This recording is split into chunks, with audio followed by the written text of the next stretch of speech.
TV입니다. 오늘도 저의 다락을 찾아주셔서 감사드리고요. 사연 시작해보도록 하겠습니다. 안녕하세요. 저는 30대 초반의 남성입니다. 제가 태어나고 몇 년 안 돼서 부모님은 이혼을 하셨는데 그 과정에서 어머니가 먼저 가출을 하셨다고 합니다. 6살 때라 기억이 나는데 두 분이 늘 다투셨던 기억이 납니다. 아버지는 경제적인 능력이 없으시고 늘 술을 드셨고 그 후에 어머니께 폭언과 폭행을 일삼았었다고 했습니다. 저도 희미하게 생각이 나곤 합니다. 워낙 아버지의 품행이 그렇다 보니 전 누구 편을 들 수도 없고 이웃들도 외면하셔서 친할머니 손에서 자랐습니다. 아버지는 할머니에게도 늘 꾸중을 듣고 그런데도 술을 못 끊으시고 나중에 간암에 걸려 돌아가셨습니다. 제가 초등학교 5학년 때 일이었습니다. 전 어린 나이에 떠난 어머니가 너무 그리웠지만 단 한 번도 다시 찾아오시지 않았습니다. 할머니도 할아버지가 돌아가신 후에 몸이 점점 나빠지셨고 제가 고등학교 3학년 때 노안으로 잠자듯이 돌아가셨는데 그때 전 고아가 되었습니다. 다행히 공부도 잘했고 할머니가 사놓았던 농가밭이 개발되느라 보상을 받아서 그 돈으로 대학 등록금을 냈고 서울에 25평 아파트를 장만하게 되었습니다. 그렇게 저의 서울 생활은 시작되었습니다. 시골 인심이 좋았던 것도 있었지만 서울은 정말 삭막한 도시였습니다. 이웃에 누가 사는지도 알 수 없었고 아파트 주민들과의 관계도 서먹했습니다. 그래도 다행히 요리도 할 줄 알았고 학교 근처에 있는 아파트라서 지내기에 크게 불편한 점이 없었습니다. 그렇게 대학 생활을 하다가 우연히 같은 아파트에서 자취를 하는 여학생을 알게 되었습니다. 단아하고 말수가 적은 여학생이었는데 제가 다니는 학과 옆 건물에서 수업을 듣는 겁니다. 처음에는 저도 쑥스러웠지만 엘리베이터에서 과잠바를 입고 있길래 말을 걸었더니 저에게 호감을 보였습니다.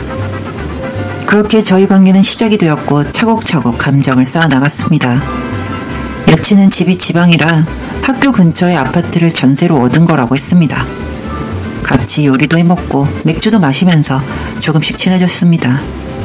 사귀면서 여친은 조근조근 하고 싶은 말도 하면서 점점 활달해져 갔고 그것을 지켜보는 저는 많이 기뻤습니다.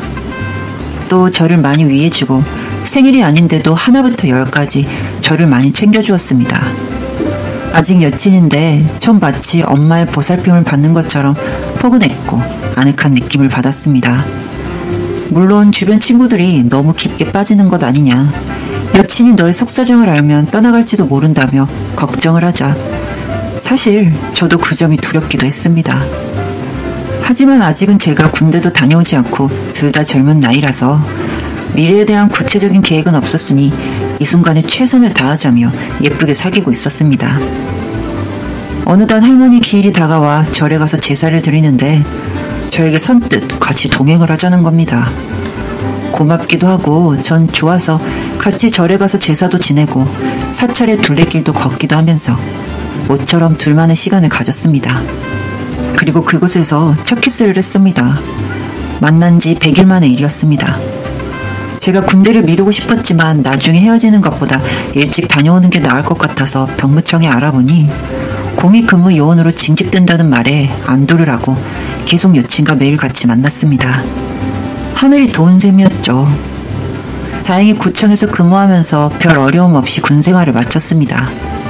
그리고 이미 구입한 아파트도 있었고 할머니가 물려주신 유산이 있어서 결혼한다고 해도 경제적으로 풍요로울 거라서 서로의 감정도 확인한 이상 프로포즈에 대해 자신감이 있었습니다. 그런데 여친은 집안이 부유하기도 하고 부모님이 엄하셔서 이런저런 걱정들이 많았던 것 같습니다. 지방에 내려가 인사를 드릴까 하다가 졸업하고 취직한 후로 미뤘습니다. 여친은 미대를 다녔기에 졸업 작품전을 준비하느라 바빴고 저 역시 복학 후에 공부를 하느라 정말 몸이 축날 정도로 힘들었습니다. 회계사 시험 공부를 시작했고 늦게 시작한 탓에 공부량이 정말 많았습니다. 그래도 저희는 2주에 한 번 만나서 밥도 먹고 차도 마시고 간간히 당일치기 여행도 다녀오곤 했습니다. 가끔 여친 어머니가 오셔서 반찬도 주고 가시고 들르신다는 얘긴 들었는데 아직은 준비가 되지 않아서 인사드리는 건 어떻게 할까 고민 중이었습니다. 여친에게 시험에 합격한 후 인사를 드리는 게 어떻겠냐고 했더니 좋다고 하는 겁니다. 군대 복무도 끝났고 이젠 학교 CPA반에 들어가 공부하는 일만 남아서 부지런히 아침부터 밤까지 매달렸습니다. 그래도 여친은 졸업 후 디자인 회사에 취직도 했지만 야식을 사가지고 오곤 했었죠.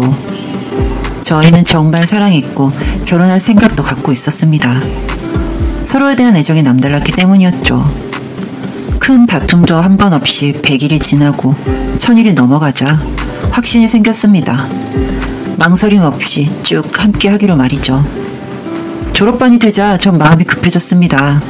제 목표였던 합격 데드라인이 그해 말까지였기 때문이었죠. 1차 합격은 했는데 2차까지는 아깝게 못 붙고 해를 넘겨야 했습니다. 그래도 여친은 더 잘 될 거라면서 저를 격려해 주었습니다. 전 정말 고마웠습니다. 일찍 부모님을 여의고 외롭게 성장했던 터라 마치 엄마나 누이처럼 포근한 그 품이 늘 그리웠습니다. 그리고 저도 좋은 아버지가 되어야겠다는 생각을 늘 했습니다. 세월이 지나 한 해가 가고 저는 최종 합격을 해서 신문에도 나고 방송도 탔습니다. 수석 합격이었으니까요. 정말 기뻤습니다. 시험에 붙어서 기쁜 것도 있었지만 여친과 결혼할 수 있다는 것이 더 좋았습니다. 여친이 퇴근하고 저를 위해 멋진 선물을 준비해서 주었고 저는 고마움을 키스로 전해주었습니다. 저희 둘만의 만찬을 가졌고 처음으로 밤을 보냈습니다. 그리고 졸업식을 마친 날 인사를 드리러 가게 되었습니다. 정장을 차려입고 과일 바구니와 케이크를 준비해서 여친의 집을 찾아갔습니다. 정말 설레서 가슴이 두근거리고 심장이 떨려왔습니다. 사실 어릴 때 부모님을 잃어서 그랬는지 더욱더 긴장이 되었죠. 여친은 제가 그런 것을 알아서 너무 그러지 말라며 손을 꼭 잡아주었습니다. 집에 도착해서 인사를 드리려고 하는데 저는 거기서 정말 놀라지 않을 수가 없었습니다.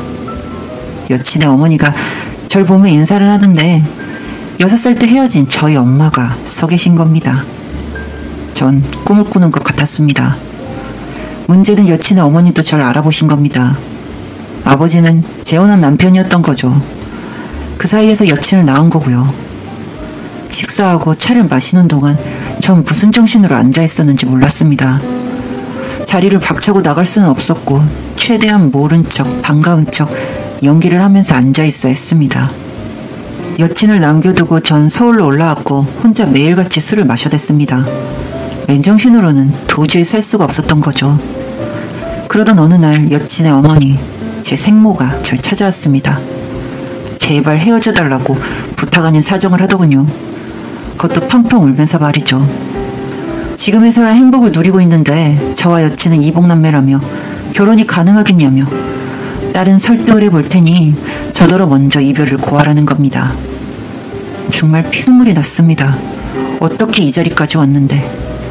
여친을 버리다시피 하고 떠나야 하는데 전 정말 마음이 괴로웠습니다. 전 회계법인에 입사를 하고 해외 연수를 가는 것으로 마무리를 하면서 여친에게 기다려달란 말 못하겠다면서 홀연히 떠났습니다. 여친은 제발 곁에 있어달라고 울면서 매달렸습니다. 전 사연을 말할 수가 없었습니다.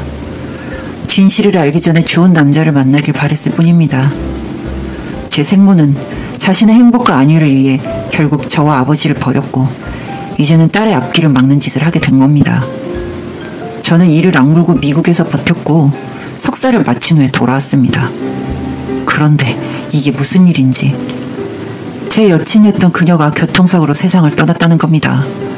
운전 중에 가드레일을 들이받고 산기슭으로 추락을 해서 직사를 했다는 소식에 펑펑 울었습니다.